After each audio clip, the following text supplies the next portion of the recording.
अस्सलामुअलैकुम viewers, welcome back to my channel. Viewers, आज हम माइग्रेन के कॉम्प्लिकेशंस और प्रिवेंशंस को डिस्कस करेंगे, क्योंकि पिछली वीडियो में हमने माइग्रेन के बहुत सारे टॉपिक्स कवर कर लिए थे, लेकिन ये दो चीज़ें रह गई थी, तो मैंने सोचा कि पार्ट 2 बना के हम इन दो चीज़ों को भी कवर कर लें। तो वीडियो आगे देखने से पहले अगर आपने मेरे चैनल को अभी तक सब्सक्राइब नहीं किया है तो सब्सक्राइब कर लीजिए और बेल का बटन भी दबा दीजिए ताकि आपको मेरी वीडियोज़ इन टाइम मिलती रहें। वीडियो पसंद आए तो लाइक कीजिए।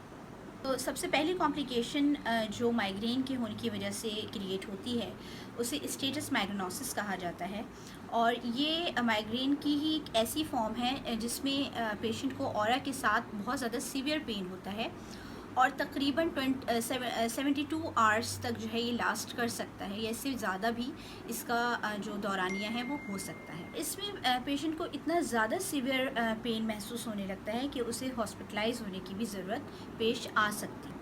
सेकेंड कॉम्प्लिकेशन जो माइग्रेन की वजह से क्रिएट हो सकती है उसे माइग्रेनस इन्फेक्शन कहा जाता है, जो मोस्टली स्ट्रोक और ऑरा के साथ एसोसिएटेड होती है, और 1 घंटे से ज़्यादा अगर माइग्रेन लास्ट कर जाए तो ये कंडीशन हो सकती है, जिसमें ब्रेन के अंदर ब्लीडिंग होने का ख़तरा होता है। नेक्स्ट कॉम्प्लिकेशन जो माइग्रेन की वजह से अगर हो सकती है वो बहुत ही ज़्यादा रेयर कंडीशन है, और इसे हम माइग्रेलेप्सी कहते हैं।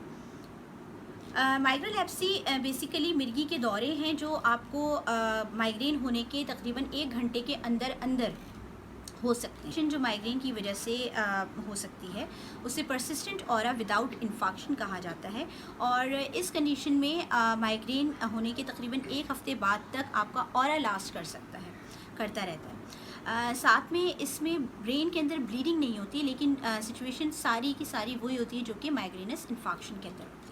नेक्स्ट कॉम्प्लिकेशन जो माइग्रेन की वजह से हो सकती है उसे स्ट्रोक कहा जाता है, और स्ट्रोक वो कंडीशन है जिसमें आपकी ब्लड सप्लाई आपके ब्रेन तक रुक सकती है। अब ये सप्लाई किस तरह रुकती है?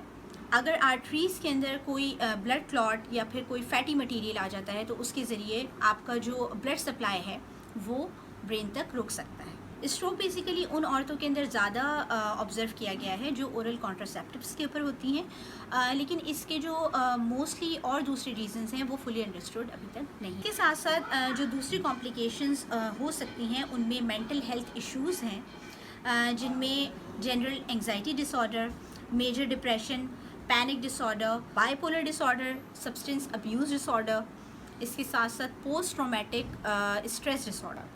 इसके अलावा जो कॉम्प्लिकेशंस देखने में आई हैं उनमें नींद के अंदर बातें करना, नींद के अंदर चलना, साथ में नींद में बहुत ज़्यादा डरावने ख्वाब आना, इसके अलावा मोशन सिकनेस और नींद के अंदर दांतों को पीसना। कुछ कॉम्प्लिकेशंस ऐसी हैं जो कि मेडिकेशन को ओवर यूज़ करने की वजह से हो सकती हैं, यानी जब आप मेडिकल ट्रीटमेंट के ऊपर होते हैं माइग्रेन के लिए तो जो मेडिकेशन आप यूज़ करें उसका बार बार और बहुत ज़्यादा इस्तेमाल करने से ये कॉम्प्लिकेशंस देखने में आती हैं।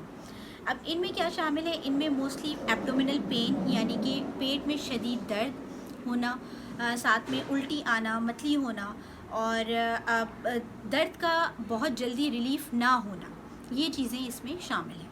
अब आ जाते हैं हम इसकी प्रिवेंशंस की तरफ। इसकी प्रिवेंशंस में मोस्टली जो चीज़ें शामिल हैं उसमें जो भी माइग्रेन के पेशेंट्स हैं उन्हें चाहिए कि वो अपने खाने के अंदर एहतियात करें। मोस्टली जिन चीज़ों से वो इस चीज़ को नोट करें कि आपको कौन सी चीज़ें इनटेक करने के बाद माइग्रेन अटैक होता है। जैसे कि कुछ लोगों में माइग्रेन अटैक बहुत ज़्यादा खट्टा खाने के बाद देखा गया है, साथ में कुछ लोगों को मीठा खाने के बाद ज़्यादा माइग्रेन अटैक हो सकता है।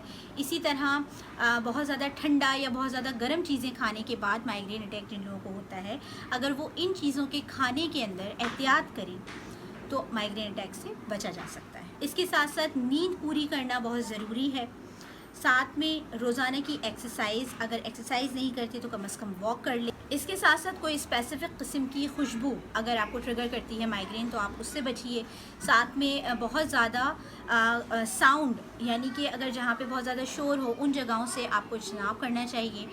इसके अलावा जब आपको अगर माइग्रेन अटैक हो चुका हो तो उसके बाद क्या किया जाए। फॉर एग्जांपल अगर आपको मेडिसिन उसी टाइम पे अवेलेबल नहीं है तो आपको ये करना चाहिए कि आप अपने जिस भी रूम के अंदर बैठे हुए हैं उसकी लाइट्स को ऑफ़ कर दीजिए, थोड़ी देर के लिए लेट जाइए, अगर आप खड़े हुए हैं तो बैठ जाइए। इसके साथ साथ जो कहीं से अगर शोर आ रहा है तो उस चीज़ से बचिए। व्यूअर्स, आज हम डिस्कस किया माइग्रेन की कॉम्प्लिकेशंस और इसके प्रिवेंशंस को।